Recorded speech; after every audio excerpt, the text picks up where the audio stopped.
Hello, ladies and gentlemen. Welcome back to another episode here on European Confessions. The following story that you're going to be listening to, it was sent to me by one of our dear sisters. So this is the translation of the message that she sent to me.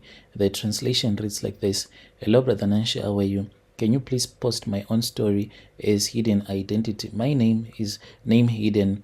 For many years, I worked as a maid for a wealthy couple here in Harare. My job was simple.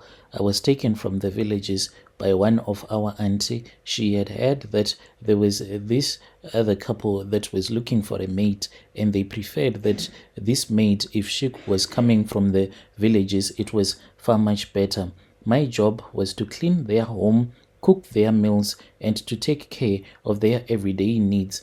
But as time passed and as time went by, something unexpected happened that I never thought I could have even imagined. And to even think that back in the village, I had even left my own boyfriend. So the lady of the house, and she was someone that was harsh, demanding. She was always angry. If you have ever seen that type of a woman who is always angry at all the times, and she was not just demanding to me but to her husband. She treated her husband as if he was nothing, as if he did not even matter at all in her life. She had everything that any woman could desire. She had a beautiful home, money, a devoted husband, but she treated him with coldness and cruelty. She denied him affection, constantly criticizing him, and made him feel small in his own home. It was clear to anyone who saw them that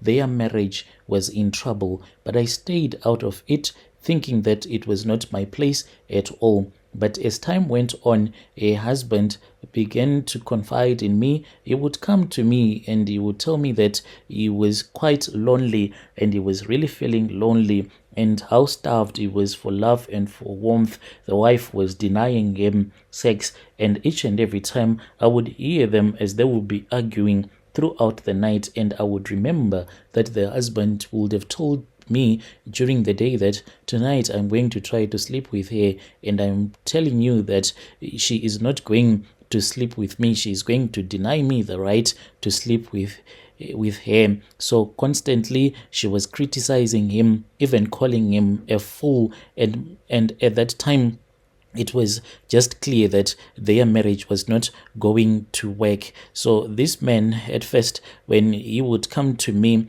I listened out of sympathy. I did not care that much, but the more that the man told me that he had gone for almost 3 months without making love to a woman. When I was still back in the village, I had the love of my life, and we had already started experimenting in sex and sleeping with each other. So when I came to the city, I think that I spent almost half a year without ever making love to a man. And you know that feeling, what it feels like, knowing that you have gone for such a long time without sleeping with a man. So when this man came to me, it was as if I started getting attracted to him. I found myself caring for him in ways that I had not even expected. We grew much closer, and before I knew it, we crossed a line. He fell in love with me, and to my surprise, I fell for him too. It was not about attraction, it was about the kindness that he was showing me, the way that he valued me as a person, something that I had not experienced in my life before. He was a wealthy man and he was gentle, and for the first time I felt like someone truly saw me. Eventually, he divorced his wife. He left the wife. The marriage had already been falling apart, but my involvement, I think it was the final blow. It gave him the push to dump the wife. The divorce was quick, and soon after that, me and him, we were married. I am now wife of a very wealthy man, living a life that I never even imagined for myself when I was a maid in his home. I have everything: money, security, a beautiful house, but I also carry the weight of how this all came to be, and the war, the spiritual battle that I had to fight soon after the wife had heard that a former maid was now getting married to her husband. I confess this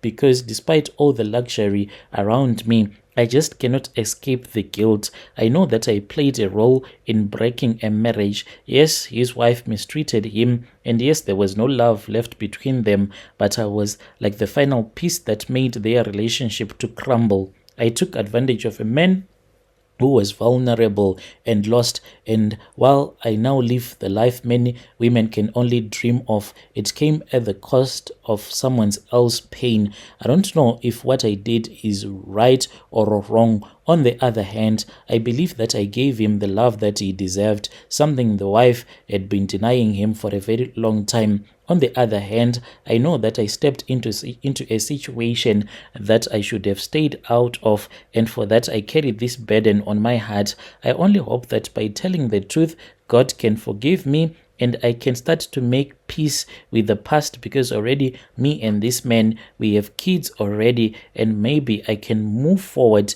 in my new life. I am not proud of how things happened, but this is my story. I can only live with the consequences of my choice. So, Brother Nashi, what happened after me and my husband had gotten married?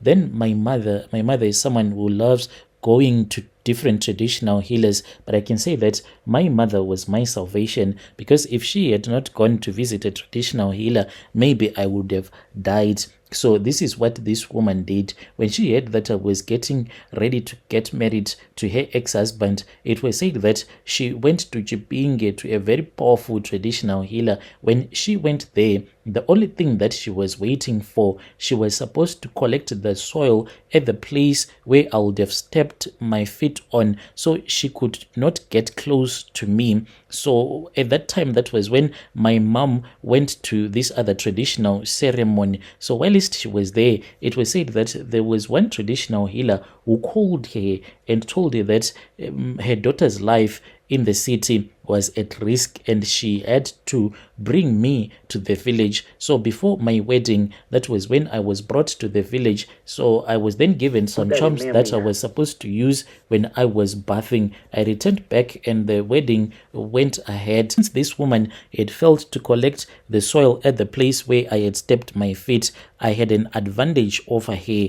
I returned back to that traditional healer without the knowledge of my husband. He did not know anything because we had stayed together, sleeping together, and I was failing to fall pregnant. So I wanted to know what was going wrong. So it was the ex-wife again who had cast a spell on me such that I would never be able to fall pregnant for her ex-husband. Then I said, tonight I am going to fight fire with fire. And those are the words that I said whilst I was standing in a cemetery at the graveyard late at night. I think that it was past 1 a.m. when I was standing there alone. I was scared, Brother Nashi, really scared, because the traditional healer left me there and he said that I was supposed to do this alone. I call upon the restless spirits that have been resting in this cemetery. Follow me, arise from your graves so that you can avenge for me, for this is the time that you have been waiting for. Don't you want blood? Don't you want blood?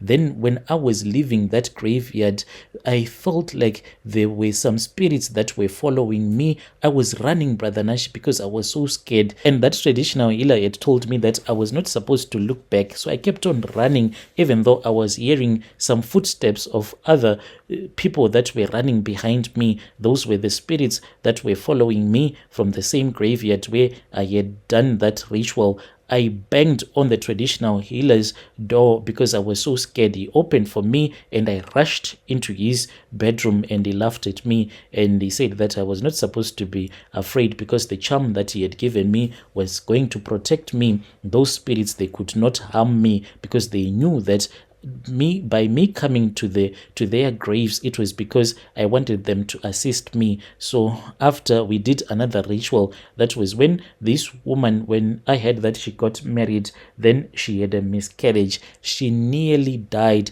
They had to remove her womb to save her. So that was part of the spiritual battle that I was involved in, so as to keep my husband. Dear listeners, right there was a message that was sent to me by one of our dear sister. Strange things indeed, they do happen in this world. Just imagine. You can just imagine. going to the graveyard all alone and saying that I invite all the restless spirits that are in this graveyard. Strange things, they do happen in this world.